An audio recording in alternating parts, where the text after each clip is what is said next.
Hello, everyone, and welcome back to another episode of 1990's Represent. We're in our first cycle of 1997, starting off with an album, and this episode we're covering The Color and the Shape by the Foo Fighters, their second studio album, one of their best albums for me. It was in my top three up until very recently, where it got replaced by But Here We Are. So I think my top four now. It's in my top four. So it goes. My top four are There's Nothing Left to Lose, Wasting Light, But Here We Are, and The Color and the Shape. But it was top three for a very, very long time. So with that said, I have some notes here about the album. We're going to discuss it. How I feel about the album. It's a great album. But want to grab my notes here. Before I grab my notes, I do have this album here on vinyl. So one of the have all their albums on vinyl, but this is the I think 2011 reissue of The Color and the Shape. It's an amazing album again, but yeah, vinyl copy right here. Really proud to have all of their albums on vinyl or studio albums. I'm still needing to pick up. I think it's medium rare and some of the other kind of like not studio albums, I guess I should say. Let's go ahead and open our notes here. We'll have our notes about this album. Alright, so The Color and the Shape, first released May 20th, 1997. Again, this is the second studio album from the Foo Fighters, and it's the first album where they had their kind of full band lineup ready to go. The previous album, self-titled or Ray Gun, whatever you want to call it, was pretty much just recorded by Dave Grohl by himself. I think there's like one part on one song where he didn't record it, but that first album was largely a solo act, essentially. He had to hire some other musicians to come in for, like, when they went on tour, brought in some other musicians, but for this album, it was recorded as, at least at first, as a full band. So he brought in, on bass, he brought in Nate Mendel. On guitar, Pat Smear, who he'd worked with previously in Nirvana. And then brought in William Goldsmith on the drums. William Goldsmith was replaced like midway through the recording, and then Dave Grohl just took over drumming on the actual album. So basically, the lineup essentially that would be Nate, Pat, and Dave mostly. Dave doing all the vocals, doing guitar and drumming, with Pat Smear filling in on the other guitar parts. So Dave Grohl was getting divorced as this album was being recorded, and a lot of that kind of worked its way into the album.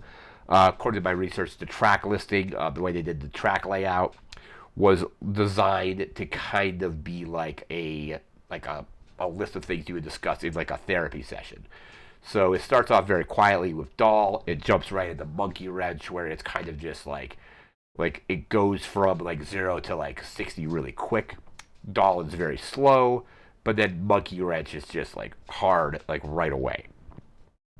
So again, going through that divorce, a lot of that stuff, like kind of like I said, worked its way into the album.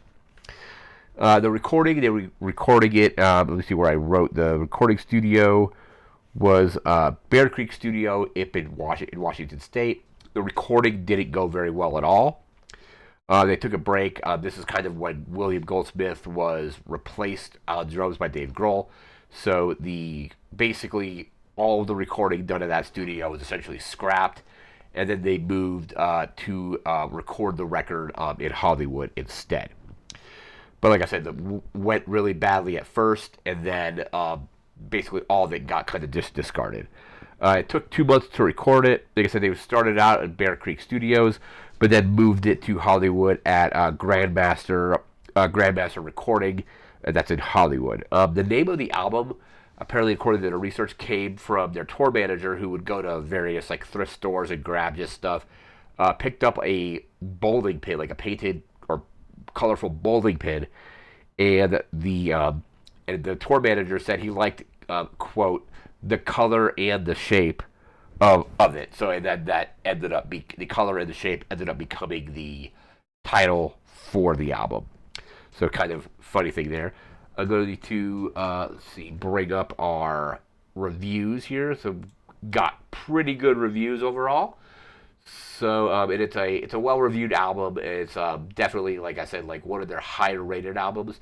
Like I said, for me, it was in my top three for a very long time before being replaced by. But here we are.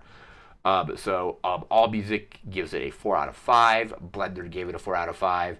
Entertainment Weekly gave it a B. The Guardian gave it a 5 out of 5. Gave it a 4 out of 5 from the LA Times, an 8 out of 10 from NME.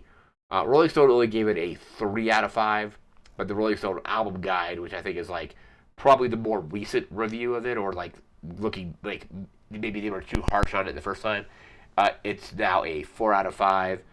And Village Voice gave it an A minus. So it got pretty good reviews, and it was kind of seen as Dave Grohl kind of really coming into his own, and kind of a lot of people say like kind of escaping the being associated necessarily with Kurt Cobain. So like or in Nirvana. So kind of a lot of there's a lot of talk about kind of like Nirvana and Kurt around the time that their first album came out, and this one, like I said, Dave Grohl really came into his own with, I think, just better songwriting, better overall like drumming and everything else. Especially when he started using other musicians to kind of like fill in, or not fill in, but basically like Pat Smear, Nate Mendel, all kind of like bringing what they have to the table. They've been with Pat Smear left the band shortly, not shortly, but like kind of in the fall of this year, but then eventually rejoined it like in 2005 or so, and has been kind of a guest musician on some of their stuff, and then basically a full-fledged member since Wasting Light forward. So this lineup here is like Dave, Pat, and Nate, who basically, with the exception of the kind of like very late 90s to mid 2000s, they were kind of running and with it with just Dave, Nate, and Chris most of the time. So and Taylor, of course, who we will get to a little bit later in this recap here. But then eventually they added in, brought Pat back in, added Robbie, and now you have the band as it is currently. But like I said, came out to good reviews. Um, Overall, it's a very widely liked album. Um, Taylor Hawkins joined in to the band after the recording, so he didn't do any recording on this album, but he started recording stuff in their third album, which would be a couple years later. But he had obviously previously been Alanis Morissette's touring drummer, and if you've seen the Jagged documentary on HBO about Alanis Morissette, toward the end of the video, there's a bit of an interview with Taylor where he talks about the Alanis Morissette tour kind of coming to an end. He's like, well, I need work, and I see that the Foo Fighters are looking for a drummer, so I'm just gonna like take my chances there, and ended up being like a perfect fit. I think there's like the duo of Dave and Taylor is like basically like a match made in heaven essentially, as far as like they're both drummers, they both like the same kind of stuff, but basically like just drummers get other drummers. I kind of think that's the vibe I got from them. But yeah, he joined in, but Pat was getting exhausted and kind of burned out, and after I don't know if he finished the tour, but basically like he played through most of that summer into the kind of like early September, and then I think left the band shortly after that to kind of just do his own thing for a while. Eventually rejoined the band, but he was getting burned out, and kind of was in the research I was doing was saying he was exhausted from kind of like doing like the touring schedule for those shows. So he left, but then I think like Fran Stahl filled in a little bit after that. We're gonna go ahead now and take a look at our track listing on this album. Let me pull that up.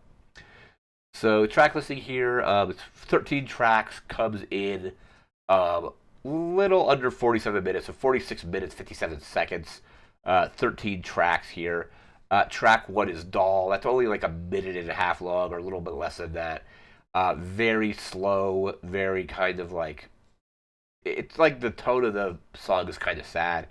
But then after that, we jump into track 2, which is Monkey Wrench, and kind of the transition to Monkey Wrench and Doll is, if I hear Doll, I immediately am anticipating hearing Monkey Wrench right after it.